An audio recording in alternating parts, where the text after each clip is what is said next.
Greetings everyone, KittyLover557 here with yet another fantastic video. As I'm sure all of my wonderful thousands and millions and billions of fans know, this channel is dead and it has been dead for some time, and there is nothing I can do about that. Not that it has anything to do with you guys or the number of people that are watching, because there could just be one person watching this and being like, you know what? This is content, and YouTube should have nothing but this, and I'm going to watch it every day for the rest of my life until I die. And to that person, I thank you. We should go get some, dinner sometime, I guess. It's just that I've come to a realization that, the videos I make they're just really childish, and they contribute nothing to society, because there's kids dying. There are just children dying of, obesity and cancericity and other disease-icities, and I can't. I'm an optimistic person, and that just pessimisms me. Yes. So from here on out, nothing but mature content and stuff that will contribute to society, and no jokes, no childish topics. So let's talk business, economics, culture differentiation. No, I'm just kidding. Today we will be talking about a topic that's very dear and close to my heart, something I like to share with all of you, and a lot of people might not understand why I love it so much. And it's actually become a religion for me. I formed a religion around it, and I'm sure all of you are wondering what this amazing thing is, and I will answer that for you. The thing is, Boss Baby fanfictions. Now I know what you're all thinking.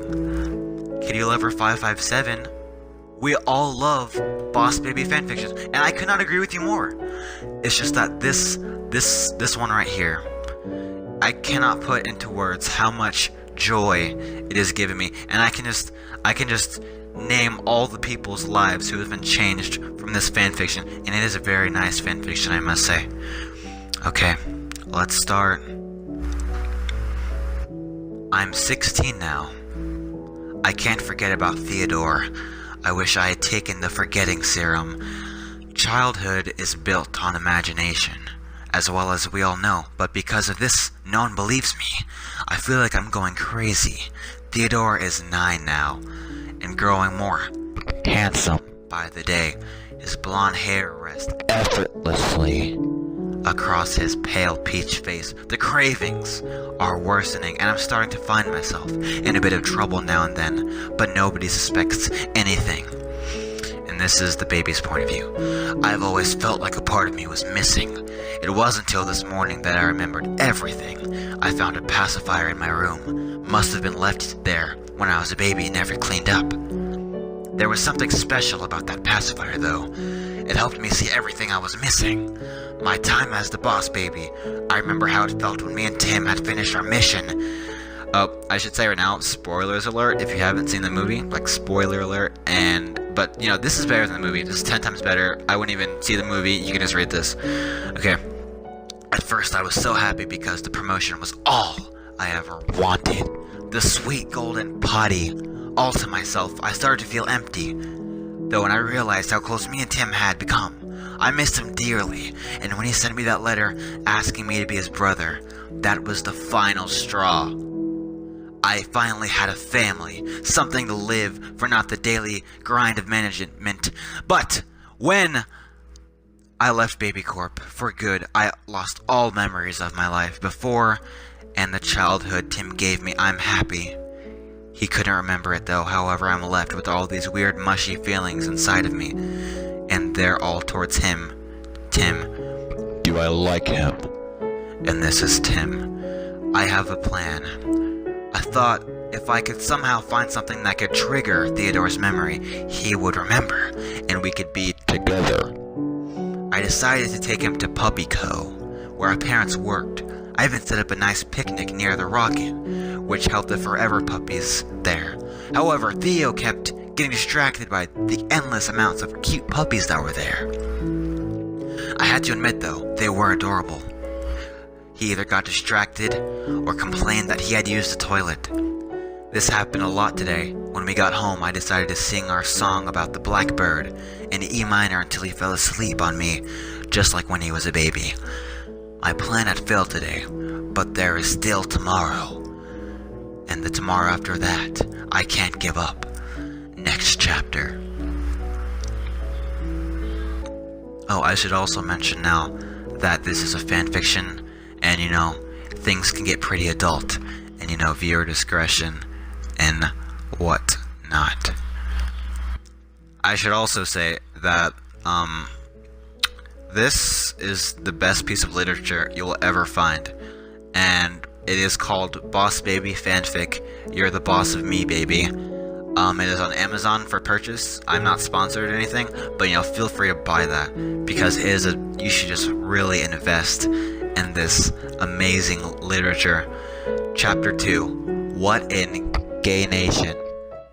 This is Tim. It's been a while, I'm not going to lie. I have given up. I met a girl and we're married now. I'm miserable. A few years ago, Theodore left to go to some business trip. It reminds me of when he was a baby and got a promotion. I miss him. This is Theodore. I had to leave. The fact that he will never remember what we went through before I became his brother is sickening. I've never felt like we were brothers. I always felt more than that. I left on a boring business trip a few years ago after him and his wife gave birth to their daughter. I'm envious of her for having him all to herself. I've planned to go back home and see them in a few days. I miss him, and I know I can't have him, but I feel bad for ignoring him. I'm coming home soon, baby. A few days later. This is Tim. I was just minding my own business when I heard a familiar knock on the door, the tune of a blackbird's song. I rushed over to the door in a flash and swung it open. There he stood, dressed smartly in a muscle-fit suit that would make anybody nosebleed, girl or boy. We kept eye contact for a good 10 minutes. It wasn't awkward at all. The stars in our eyes were sparkling like 1,000 galaxies, and I didn't dare look away. It's been a few years since we spoke properly, and I am really looking forward to speaking again. After a few minutes... After a few minutes, I invited him in. We began to talk and catch up on all the adventures we had. Taken separately, it's nice to talk to him, even if it wasn't how it was meant to be. Theodore, it was amazing seeing Tim again. His short, chestnut, brown, silky hair glimmering gold in the blinding sunlight. I wanted to run and kiss him there and then, like there was nobody else in the world. But we just stared at each other. It was amazing, something that was long overdue. We began to talk and catch up on what happened over the past few years. I'd missed a lot. The talk was long, but interesting. Soon it was time for me to go and see the room I would be staying in. It was a storage room mostly. Tim and his wife stored all their childhood memories here. Now it was time for me to snoop. I looked through countless scrapbooks and saw pictures of me and Tim.